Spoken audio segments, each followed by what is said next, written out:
gun violence is once again at the forefront of national politics because this Memorial Day weekend got underway. We saw a slew of violent incidents with guns at the center. This left at least 16 people dead, very unfortunately, and dozens more injured. In Hollywood, Florida, at least 9 people, including young children, were injured after shots rang out. Here's our friends at News Nation discussing the matter. I just actually spoke to someone who was here when that shooting happened. She took cover. She went and got to safety. But here's what we know this morning. 8 out of those 9 people that were involved in this shooting are stable. We do know that one person, we're working to find out their condition because they underwent overnight surgery. Now, in the wake of the shooting, the aftermath, a lot of it was caught on camera, and we're going to show some of it to you now. Do want to warn you, some people this morning may find it to actually be graphic. But in this video that was taken by people that were caught in the middle of this shooting, you can see several laying in the sand or along the boardwalk. You see first responders with the help of regular people helping those like this here. Again, remember, this was on Memorial Day. Someone who possibly was shot. In the background, you see those crowds of people looking on, again, at the beach. Police say 2 groups got into a fight and someone pulled out a gun and then started shooting. This video was from a stream camera actually showing the huge crowd. Look at that, all of those people. And then you see him take cover right here. You see him start running. Presumably, that's when the gunfire started. You'll notice the dozens of them running. If you look further in the background, you see how many people were out there just for the holiday weekend. You know, the city's mayor says they had no major issues until last night, and not even a beefed up police presence dedicated to increased numbers of beachgoers could stop the shooting. And California Governor Gavin Newsom hit out at Florida Governor Ron DeSantis, tweeting, DeSantis signed a permitless carry bill in April that removes requirements for background checks, instruction, training, and oversight until our leaders have the courage to stop bowing down to the NRA and enact common sense gun safety. This kind of senseless violence will continue. That's Gavin Newsom. But the Golden State Democrat is feeling the heat himself for tweeting this, which some are calling a tone-deaf Memorial Day tweet. It's a man with miniguns himself up on a shelf climbing up to reach the books, which are out of reach, presumably a commentary on how there are more book bans, or there's the perception that there's a bigger interest in book bans than any kind of common sense gun legislation on the part of Republicans. What do you make of this, Robby? Well, I think the violence is terrible. We don't know the details precisely of everything that was going on. Obviously, in the Florida case, and also I think in the Chicago case, it was groups of what I presume to be younger people, some kind of fight, feuding with each other. Again, you don't know whether how many guns there were involved, whether they were legally owned by the people who had them, whether any kind of background check type thing would have stopped them from getting them, all that kind of stuff. So I don't have a lot of personal affection for the NRA necessarily, but again, we don't really know that legislation that specifically the NRA has thwarted really has anything to do with this. But look, these things are becoming constant. I understand people's, fearing for safety, disputes breaking out. I mean, this is the problem with guns. Fights happen. People argue, get mad at each other. This happened outside my apartment last night. I was bringing my dogs back in for a walk, and a couple was fighting and starting to get physical with each other, but they presumably didn't have weapons, so they were just kind of pushing each other. It was bad. The police showed up pretty immediately, and were right to do so. But can you, and you want to prevent situations like that from escalating to violence, so you want people, who are going to use guns in a dangerous way, or possibly hurting bystanders, as I think was the case in some of these, with a child or children being hit. You don't want them to have access to guns. At the same time, most people who have guns don't behave that way, or carry them safely, or don't carry them on them at all. And how can we design a policy that constructively prohibits people from using guns recklessly and dangerously without infringing on the rights of people who are not doing anything wrong with their guns to still have them? This is the whole problem. That's what it means to have a government and to live in a society, is that every right that we have is constrained in some way so that we can have a safer environment that inures to the benefit of the maximum amount of people. And we all make these decisions and we calibrate and recalibrate as we run a society.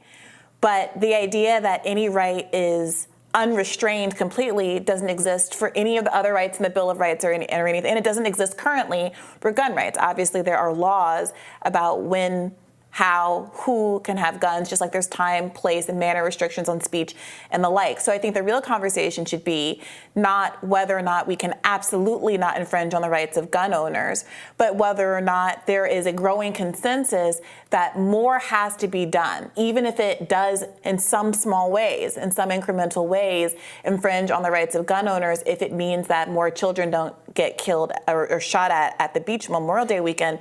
And in fact, there was a poll that came out last week on the one-year anniversary of the Uvalde shooting, which showed that most Americans say curbing gun violence is more important than gun rights.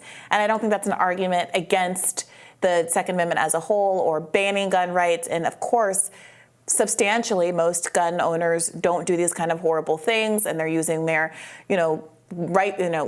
shotguns for hunting and things like that.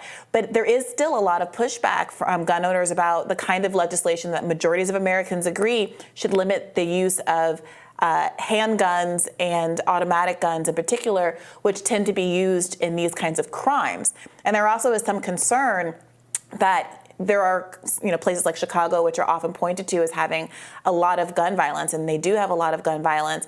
But there is this mixed bag of approaches where less than half of all guns in Chicago originate in Illinois. They come from all of these other states, with much less strict gun laws. So then, what do you do when we live in a country with a federal system where even if one state tries very hard to do something about what's happening at its own borders, there is still the ability for guns to come across the border and have an effect on local populations?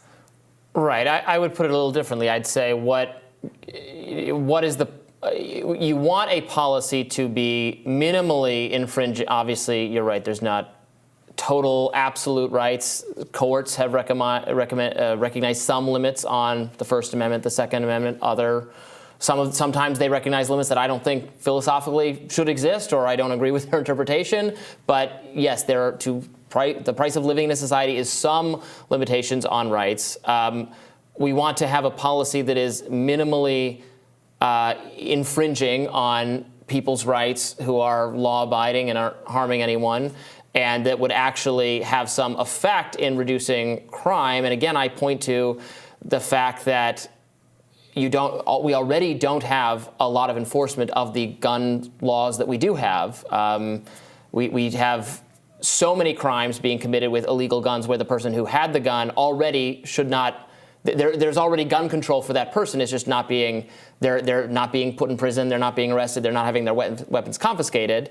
If you're not going to enforce what we already have, then how do we get to the people? We have to have a new law to disarm people. We're already not doing that. But the argument isn't that people who are caught up in the criminal justice system are knowingly possessing illegal firearms, and the police just don't have an interest in doing anything about it. I think That's exactly the problem, I think. What is the case where the police know that a felon has a firearm and are choosing not to do anything about the firearm in their possession? No, but you need to do. You're not doing like routine, like stop and frisk type things, right? Are not popular. They're not popular with me either because I'm a civil libertarian. Well, it's not that they're not popular. They were deemed to be unconstitutional because there were infringements of people's individual rights. Well, that's what we're talking about, right? So the question is whether or not they should be doing things like what were implemented in Australia after they had a mass shooting that devastated the country. They decided to pay people to do a recall of guns that substantially basically ended shootings of that sort in the country in their entirety. Now, I know that this is going to seem overwhelming, like a bridge too far for a lot of people. I understand that. But when you have more guns than Americans circulating in our country, which is true, you are going to have a significant problem keeping people who are violent and want to cause harm to others from accessing those guns. And it's not clear to me how you get at the root of the problem without doing something about the sheer volume of weapons that exist in this country. Right, but I'm not sure what can be done about that unless there's going to be more searching of people's homes and confiscating and door-to-door and intensely policing and monitoring the parts of the population that are disproportionately responsible for gun crimes, which raises all sorts of ugly and, as you said, potentially or just abjectly unconstitutional practices, which we worry about, which people on the left and liberals and progressives worry about on a lot of other contexts. Yeah, that's so interesting. I mean, the Australian example was voluntary and it was paid, right? Well, it's voluntary, it's voluntary. But you say that, but Second Amendment advocates have objected strongly to the idea of putting together a similar plan as what happened in Australia. So again, this is interesting. This poll that shows that 6 in 10 say that controlling gun violence is more important than protecting gun rights. That's the highest it's been in 10 years and also includes 4 in 10 gun owners. So I do think a lot of gun owners are very frustrated about the implications on them because of what bad actors are doing. Well, I know, but people... The American people, I think, don't have a good, again, because of the headlines and the attention paid, for instance, to the mass shootings, school shootings that are perpetrated with those very, very powerful weapons. I think it's often a support for banning or limiting those kinds of weapons, which would, you said the poll is in order to deter or sharply limit gun violence. But doing all of that because the overwhelming majority of the violence is perpetrated with the guns people have easy access to, that wouldn't, doing something about that wouldn't bring us down very much. Oh, well, I specifically mentioned both handguns and automatic rifles. I think you did, but I don't know in the question if the response. Well, they divided it out somewhat. There are wide divisions, it says, on semi-automatic assault-style weapons like the AR-15. Democrats support banning these weapons. 44% of Democrats do. Only 13% of Republicans support banning those weapons. I'm surprised. I'm sort of surprised that it's relatively low numbers in both groups. Because again, the articulated reason for wanting to have access to guns doesn't necessarily square as easily with weapons of mass murder that were designed for war. And I understand the concerns. I understand that people who think a well-regulated militia is about them also being able to protect themselves against the American government, and that they need to have weapons that are as powerful and able to kill as many people as weapons of war. But there are also these consequences, like the events that happened over the weekend. And it seems like we're getting to a point where increasingly Americans are willing to say, hey, I'll take my chances with not being able to, overcome the American government or whatever the concern is, if it means that my kid is going to be safe at the beach on Memorial Day weekend.